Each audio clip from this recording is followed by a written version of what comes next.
salutăm cu drag! Noi suntem Tami și Abi și astăzi sunteți din nou în bucătăria noastră. Jurnalul nostru culinar continuă cu un desert pe care l-am iubit toată copilăria mea și pe care îl iubesc de asemenea și copiii mei. Înainte de a vă povesti despre acest desert, dorim să vă amintim de butonul de abonare pe care, dacă îl apăsați și deveniți un membru al comunității noastre, ne ajută foarte mult. Să revenim la rețetă. Este vorba de gogoși. Mama trebuia să facă în cantități industriale ca să poată sătura pofta noastră nestăvilită de gogoși. A venit și rândul meu să fac gogoși copiilor mei. Și lor le plac la fel de mult, însă mereu făceam cu strângere de inimă pentru că le prăjeam în ulei și știu cât de puțin sănătos este acest obicei culinar. Astăzi vă propunem soluția aleasă de noi pentru gogoși. Rămân la fel de gustoase și pufoase, însă le pregătim de data aceasta la cuptor. Suntem gata să pornim la treabă să vă arătăm cum pregătim noi aceste gogoși.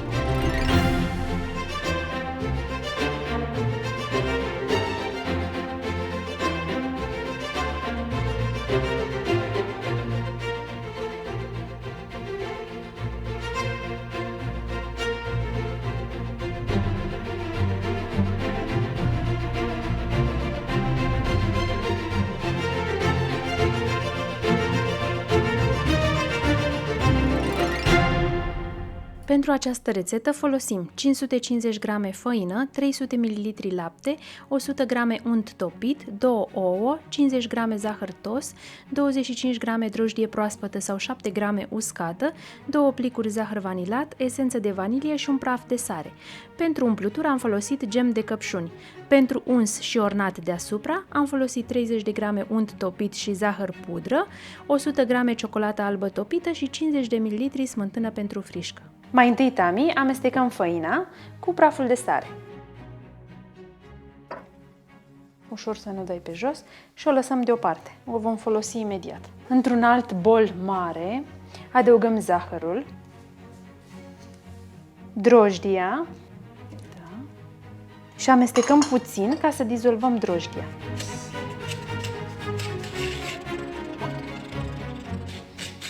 Acest lucru se poate face și cu drojdie uscată. Da? 7 grame este echivalentul la 25 proaspătă. 7 grame uscată. În loc să o amestecăm pe cea uscată aici cu zahărul, o amestecăm în laptele călduț, ca să o activăm. Altfel ne va crește foarte, foarte greu aluatul.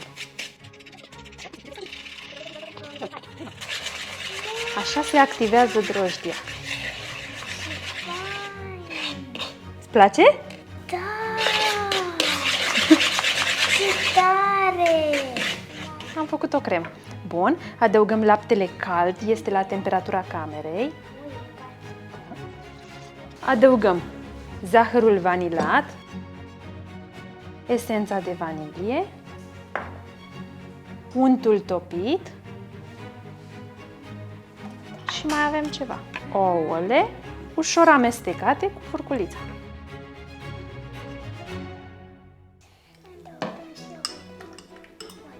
Amestecăm și noi aici, bine, bine, bine. Să le omogenizăm pe toate. Și acum adăugăm făina puțin câte puțin. Inversăm rolurile. Nu. Îmi spui când nu mai poți, da?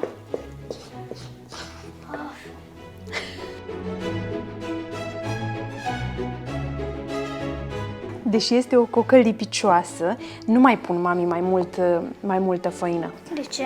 Ca să obțin acele gogoși super pufoase la final, e nevoie să nu pun multă făină. Hai, poți să ții de castronel? Uite, vezi că ea începe și se leagă. Eu treaba asta o fac foarte simplu, în 2 minute la Thermomix. Da, dar noi trebuie să facem de mult. Pudrăm blatul de lucru cu puțină făină. Îi vom da și noi o formă ca să putem să o punem, adică tu, hai, după cum vezi, este foarte lipicioasă. Se vede cât de moale este, da? Pudrăm puțin. Haide, și acum îi dai o formă. Doar o aduni într-o bilă, mami. Se lipește. Păi se lipește dacă nu lucrezi cu ea repede. Uite așa. Am zis că doar îi dau în formă. chiar dacă este rotund, chiar dacă este moale, așa trebuie să fie, da? Uite, vezi, este foarte moale, dar doar i-am dat formă. Punem puțină făină și în bol și așezăm coca noastră la dospit. O acoperim cu un prosop. Hai, pun-o și pe ta acolo deasupra. O acoperim cu un prosop și lăsăm la dospit 45 de minute aproximativ. Hai, Tami, să vezi cât a crescut.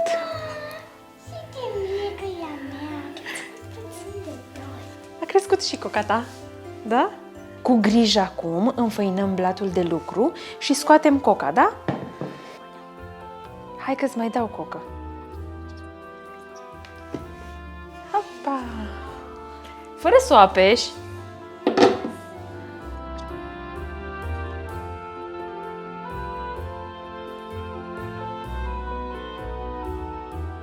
Și acum o întindem cu grijă într-o foaie de aproximativ 1 centimetru. Grosime.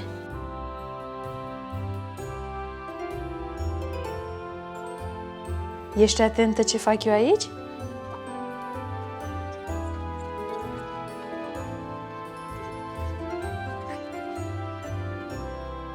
Ok, și acum le așezăm în tavă. Oh, iartă-mă!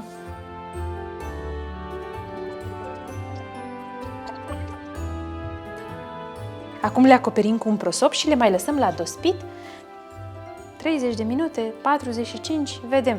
Trebuie să crească încă atât. Iar acestea, hai să-ți arate, mami, le facem, uite așa.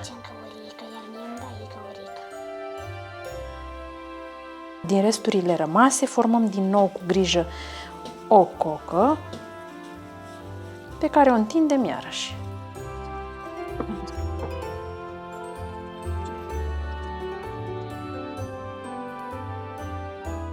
Voi le puteți tăia în orice formă doriți. Noi am ales să le facem așa cu gaură la mijloc și întregi.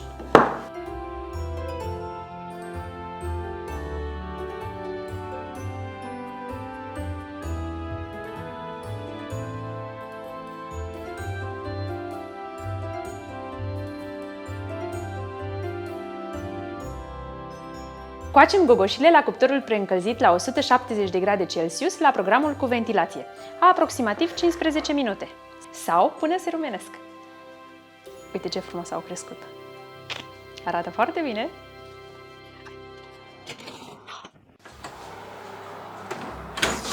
Wow, ce bine arată!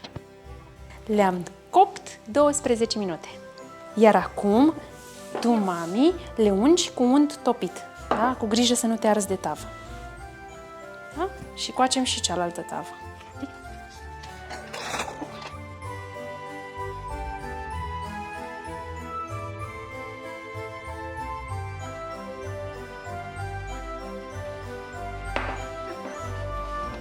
Wow, ce bine arată! Aici avem ciocolată albă topită la bai marin, pe care am subțiat-o cu puțină smântână pentru frișcă, până am obținut consistența lichidă, așa, încât să curgă. Cred că astea cu ciocolată va fi bătaie pe ele.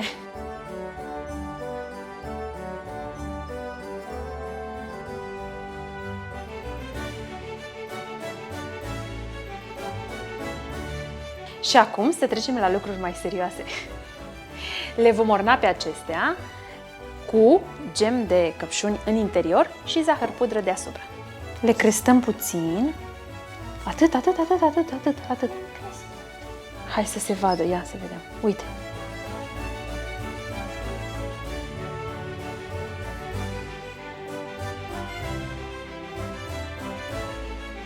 Într-un poș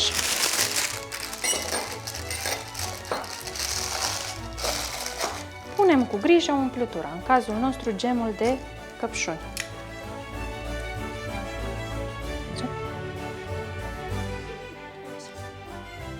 Hai!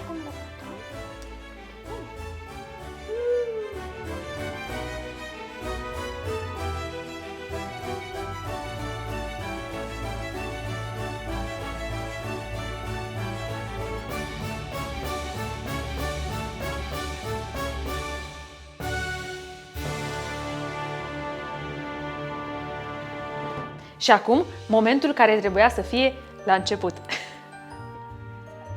Hai, și eu iau așa, umplută cu gem. Este delicioasă! Extraordinar! Delicios. Yum, yum! Foarte bune. Trebuie să le încercați ca să vedeți cum sunt și să vă convingeți. Tami, am voie să gust și eu o gogoșică din aceasta de-a ta? Da. Hai să vedem. Acestea sunt mai bune? Mami, astea sunt așa de pufoase. Săracele, n-a mai rămas nimic, cocă în ele. De fapt, nu sunt pufoase, sunt crocante. Dar sunt la fel de bune și acestea. Nu știu alții cum sunt, însă eu când mă gândesc la gogoși, sunt un copil și abia aștept să le fac, mai ales să le mănânc. Nu sunt greu de făcut și în felul acesta de pregătire fentăm uleiul încins și ne alegem cu niște gogoși super gustoase și pufoase maxim. Dacă vă plac rețetele noastre și le găsiți folositoare, dați un Like, alăturați-vă comunității noastre apăsând butonul de abonare și distribuiți acest video și prietenilor voștri.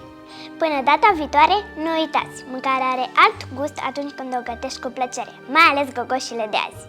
La revedere!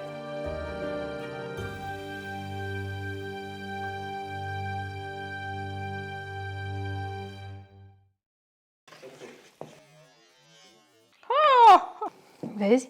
Deși este o coacă... O coacă. Sau până se rupenesc. Taci-mă din gură! Și să te abții. Aia trebuie să faci. Tu nu crezi că vreau să bag așa una plată pe sub nas? În centru. Faci toată treaba. Aici! Pe care eu l-am rupt și o să-mi iasă. Stai să iau altul. Puțin! Și iese. Și multe din astea faine pentru... Dacă pui împreună... S-a trecut de direct! Nu mai pot, n-am râs cu lacrimi! Stai. Era fain să dai cu slow motion aici. Hai, Tami. Cum a fost? Decilos sau delicios? Abonare și distribuiți acest video și prietenilor voștri. De la capăt. Într-un final!